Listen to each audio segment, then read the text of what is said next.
Sabahudin Hadži Alić, javnosti Bosne i Hercegovine, posebno je poznat po svom humanom radu, ali ništa manje nije i njegov doprinos u oblasti novinarstva i pisane riječi uopšte.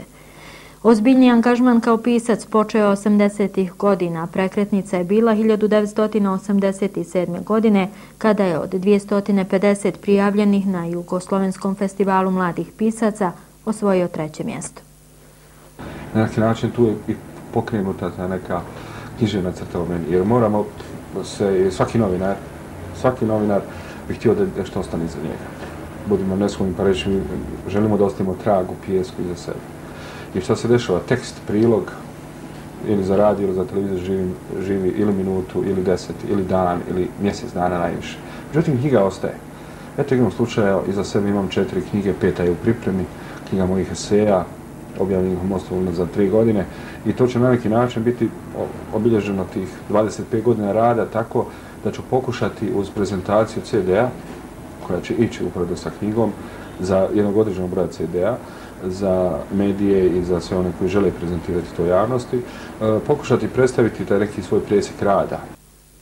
Za godinu koja je na izmaku, Hadži Alić kaže da je bila posebno dobra, između ostalog i po događajima koji su je obilježili. A to je prijem u društvo pisaca Bosne i Hercegovine, ulazak u bosansko-hercegovačku antologiju u Banja Luci, knjiga Sanja Šezavaš Pesjeta iz Banja Luke, i jedini živi, moji kolege kažu, književnici kažu, jedini živi pjesnik koji je objavljen u antologiji, znači ti si sljedeći na redu. A ja se nasmijem samo na to i kažem, eto, to se tako desilo, da je jedan Sarajlić, jedan Šantić, jedan Anton Branko Šimić, da su svi ti ljudi tu, i eto je pored njih i Sabahudin Hadži Alić iz Bosanskog kantona. Neki poseban razlog za pripremu prezentacije nove knjige i prezentaciju dosadašnjeg rada upravo sada, nakon 25 godina, u stvari ne postoji.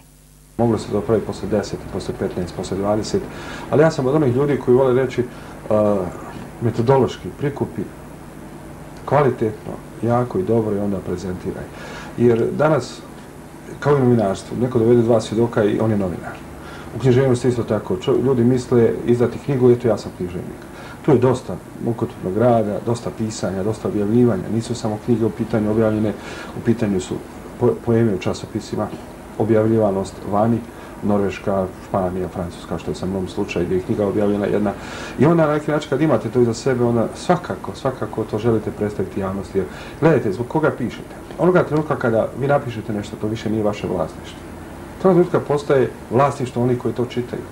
Naravno, ja kažem, evo i Travnik, sam Travnik kao Travnik mi je na neki način obilježava tih 25 godina. Vaš sugrađanin Etim Kozar je uradio kompletan dizajn naslovnice i posljednje strane, ja sam zahvalan zbog toga, knjige eseja organizirana anarhija. Tako da svi mi želimo da ostane nešto iza nas. Iza gospodina Hadži Alića zaista ostaje mnogo toga, pa čak i kada bi sada prestao da se bavi i pisanjem i humanim radom, no njegove želje vezane su upravo za veće planove, nove tekstove, nove knjige, nove humane akcije. Dakle, kontinuitet u radu na poljima gdje je dokazani prijatelj pisane riječi, ali i onih kojima pomoć je potrebna.